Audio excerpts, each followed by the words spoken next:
What's up, guys? Shakib Tan Jr. here, bringing you guys a new video.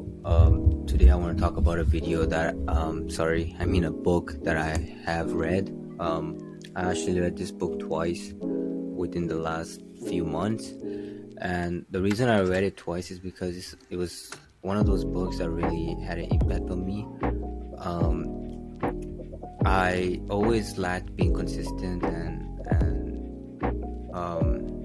being focused on what I'm trying to achieve. This book kind of helped me really ground myself and make me realize that it's a process. Whatever I'm trying to get to, it is a process. So whatever I do today, it has an impact on the result that comes tomorrow. So if I want to be a bodybuilder, I can't just do it twice, go to the gym twice and expect to see result. It might not come within the first month or two, but you will start to see result one day because of all the things that you have done previously. So this book is a powerful reminder of like compound effect of habits. It's about building small habits and working your way up to big results. So yeah, I really like this book, and so I just want to touch on some few things that are talked about in the book and that has a significant impact. One of the things that James Clear talks about in the book, the author of the book, is identifying all the habits that you have currently in your environment. So just for an example, if you're a smoker, there are 4 steps and patterns to that leads to you actually smoking and why you can't really quit. The first thing is the cue. So the cue is basically anything that triggers whatever habit that you do. So if you're a smoker, maybe if your friend is a smoker and he offers you a cigarette, or you see him smoking a cigarette, it automatically becomes a trigger for you to crave that habit, so which is smoking in this point.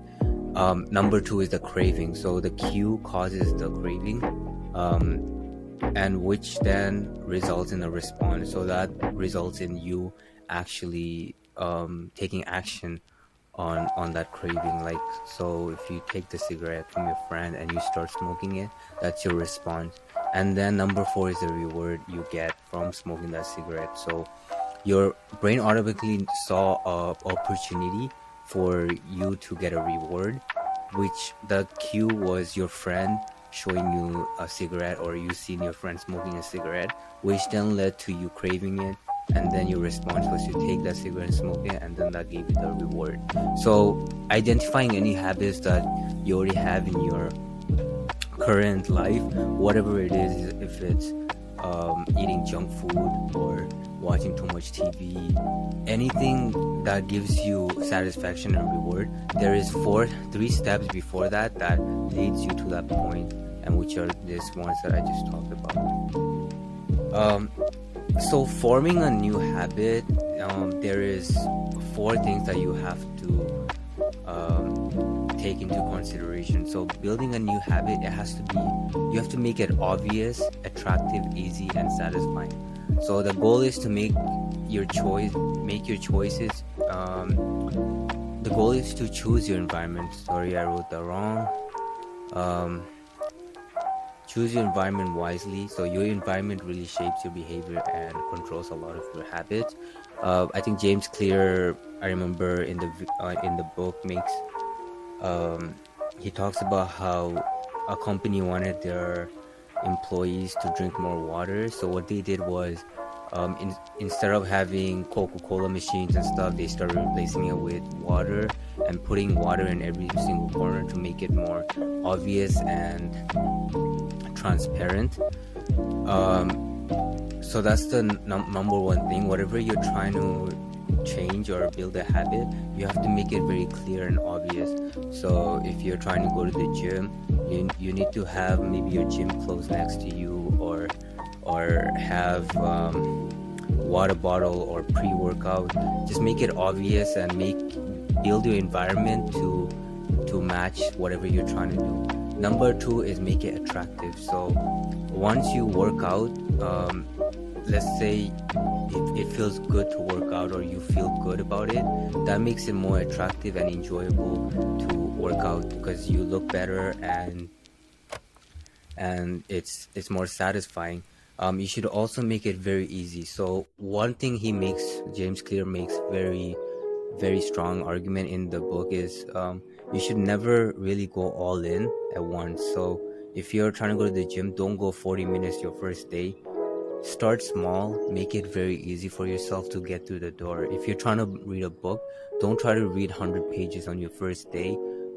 Make it easy, read one page, and then eventually that will lead to more and more. It's all about getting through the door and starting is the most important thing, and finally make it satisfying. So one thing he talks about is called habit stacking. So it's called something you don't really want to do, but you have to do, and then putting that habit with something you want to do. So let's say you have to read a book. You don't really want to read the book, but after you read the book, you can reward yourself with a coffee or something to make that initial reading book more satisfying. So once you're done reading, you get a whole coffee. So now what your brain does is reading book, it kind of correlates it with the cup of coffee, because you really love coffee. And this, maybe you don't love coffee, but I'm just using it as an example. So if you really like, if you really want to like build a habit stacking is a very good way to really make sure that you make your habit satisfying and easy to do. And finally, I want to talk about like tracking your habit. This is something I've really been doing ever since I've really started getting into building good habits. I try to write down all the habits that every day that I'm trying to improve on, and then at the end of the day, I will basically check mark the things that I have done, and if I haven't done it that day, I won't check mark it. So tracking your habit is a very good way to make sure that you're on the right path and that you're not falling off the wagon. It is important to make sure that you're starting small and not overworking yourself. Building new habits take time, and once established, it becomes more effortless. So just like doing anything very big in life, you gotta start small and you work your way up. So tracking your habits is a very good way to see progress, because if you're not like tracking your progress, you won't know how far you've made it.